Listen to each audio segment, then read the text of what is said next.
Hey, welcome back to the channel. Today is not going to be 5 Lakes Garage. It's going to be 6 Lakes Garage because I got my brother Dave. And we're going to be working on his Bronco transmission pan.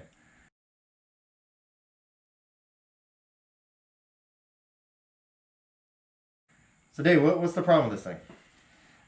No drain plug. So you have to unscrew it and it spills everywhere. On you, in your driveway, wherever. Yep. A lot of the older vehicles don't have drain plugs. So figured I'd bring it over here and put one in. Yep. So we'll take care of that. So this is basically what we're going to do. There's a spot right here on the pan where it looks like they were supposed to put one in, but they never did. So what we're going to do is hit it with a little bit of a punch. Hit it with a BFH. And then we're going to drill it with our drill. And then we're going to tap it. Okay. So this is kind of an odd placement on this. It's on the side. Why is it on the side? I'm just going to leave a little bit of fluid in there. It is going to leave a little bit of fluid in there, but if you put it on the bottom, you can rock with it, it's going to rip it right off. We want to try to keep that as smooth as possible. So this right here would actually be in an okay spot. The only caution that you might have is if you have any metal shavings, it will go back here. So later on, we will, where's my knife? There it is. So we're just going to, we found just a random bolt that was in my bin. We actually put a rubber grommet type of thing, a little gasket on there to try to seal it. And what we're going to do is drill that in there. Now, ideally, you would want a bolt that actually has a magnet on the tip that will get any metal shavings. But if you drain it out, you'll see metal shavings in your pan. All right, I kind of briefly showed you a few seconds ago about exactly what we're going to need. But just to go over it again, we're going to do a punch and a hammer. Now we'll get the hole started so your drill bit doesn't wander around. We're using a tap, and it's also a good idea if your tap and die set have a little gauge. You can put it onto the bolt that you want, and then this will actually get your thread pattern. Now there's metric, there's SAE, there's a bunch of different ones. You got to get the right tap for your threads. And what we did actually over there on the vise is that I actually pre-drilled, got some scrap steel out of the pile, pre-drilled one, tapped it, and then put this in there, and it seemed to be a really good fit. Because my biggest issue tapping and stuff like that, I always grab the wrong size bit. So we wanted to test it first. A lot of the cases, the tap and die sets will have a sheet that'll tell you if you're using that thread pattern, you're gonna need this type of drill, this size drill bit with that tap. That's right. All right, so we have a tap and die. Now the pan itself, it's got a little bit of age on it. It's pretty thick, actually. It's a lot thicker than what's on the Wagoneer, so I'll give Ford some credit there. But over the years, it's been tightened and loosened, pried, all that good stuff. So we're going to clean this up, and I'm actually going to take a hammer and dolly and actually go around and try to smooth some of these surfaces out, just to try to get a little bit more of a sealant on there. Because actually, if you look down the edge, hopefully you can see that, it's kind of wavy all the way down. So we're going to fix that up. All right, so Dave, tell us about your Bronco. What year is it? 95, 5.8 liter, full drive. So far, it has mostly been work. But that it's labor of love, of course. So what you're saying is that you're an expert on spending money on a Bronco. Absolutely. All right, so I kind of just put a little small dent in the middle, best you can eyeball it. Now we're just going to slowly drill through.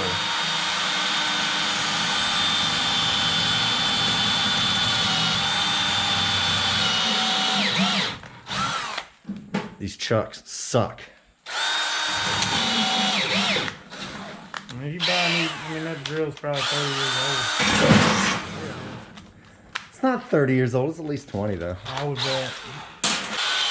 Now this is going to be the final one for that bolt that we chose.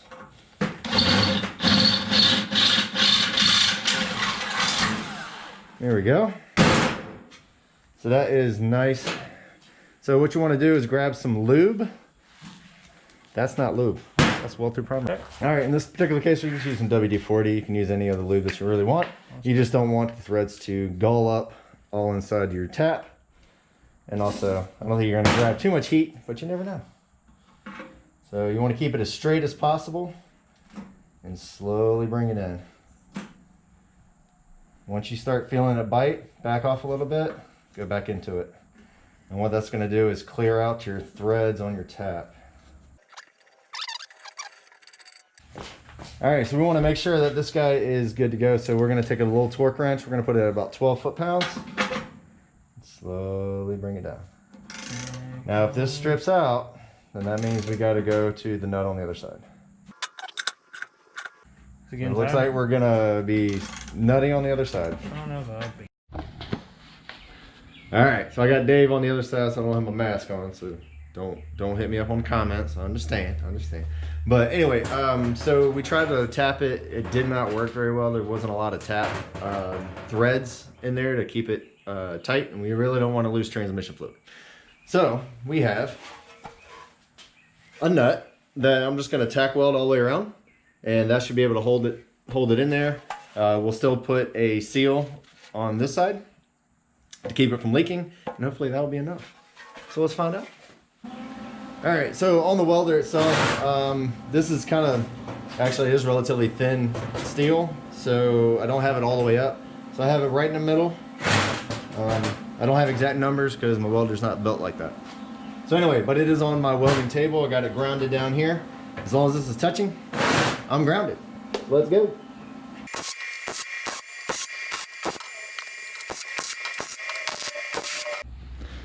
All right, so we have it all welded in there. We're gonna let that cool for a second, then we're gonna hit it with a wire brush, trying to clean it up because we want a really good seal. I did take the bolt back out so that it will be able to come out. We're gonna let that cool down enough and put a sealer, a little gasket on there, but it is wickedly hot right now for obvious reasons. So don't have to worry about tapping it, nut is in there. So once this cools down, you'll be back. Okay.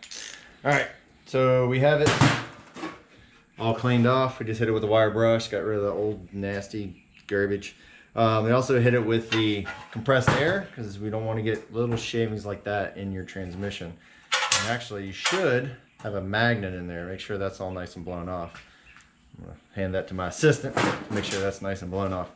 But anyway, so yeah, we have our drain plug. We did put a couple of gaskets on there, kind of a seal. So now we're gonna use our torque wrench. And this should just seal right in. Yep, there you go. All right, so. Sorry.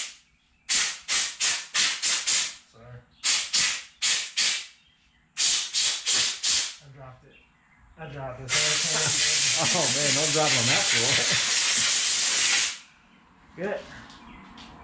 Better. All right, so I put that at about 10 foot-pounds. Kind of snug it. And so what we're gonna do with this guy is we're gonna put some water in there a little bit later and make sure she doesn't leak. Because if she leaks, that means the gasket is not right and we need to fix that. So I'd much rather have water leak out than transmission fluid. So what we're gonna do real quick is actually go around the edge and try to hammer that out just a little bit. It's kind of looks like a wavy ocean.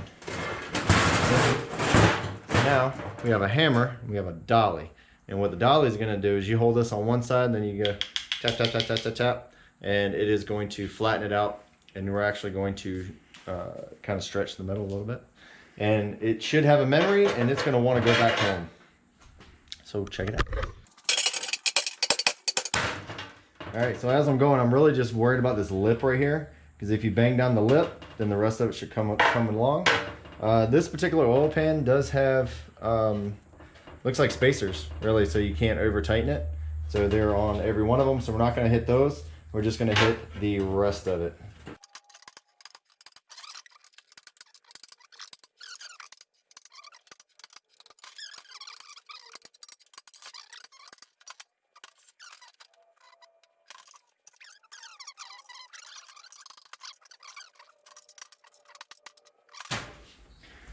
All right, so we got our flange somewhat straight. The gasket should be able to fill in the rest of it. And now we have a grommet. So one thing I learned about the gasket: don't go for the cork or the paper. They will leak pretty quickly. It'll leak pretty quickly. Weeks. The last one was paper. probably 3 weeks, and then it started leaking. Get the replaceable. It's rubber and metal put together, and it's reusable. Just search reusable gaskets. Those are the ones to go with. Yep. All right. Do you know what transmission this is? E40D. E40D. Nice, nice. I thought I was gonna stump you. Now you can tell by the shape and the number of bolt holes. I looked it up. Hey, that's fine. I just looked it up. I just Googled you. Yeah, so there you go. Well, you take my word for it. Feel free. All right, so hopefully you learned a little bit of something here. It's actually really simple. Just be mindful of the steel. The nut that we use had a little bit of a coating on there. Try to knock it off as much as you can. Clean it off as best you can. Most of the stuff is galvanized. I've said it in other videos, you got to watch out for galvanized stuff. It could hurt you.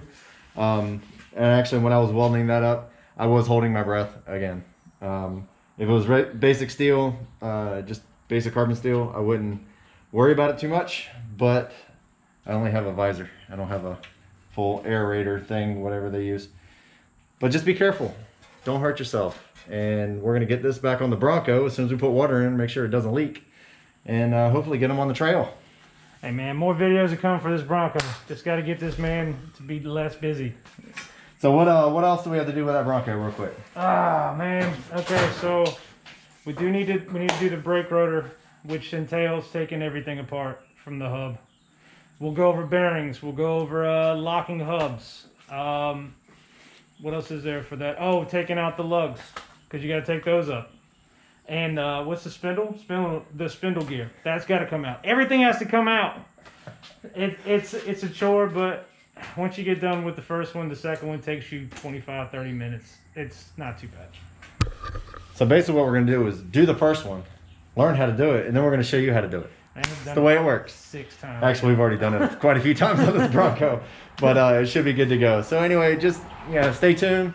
Go ahead and like, subscribe, hit the bell so you'll know exactly when these projects are going to come out. But yes, there will be more Broncos. There will be more Wagoneers and Jeeps and Explorers and whatever. So stay tuned and hopefully enjoy it. Later.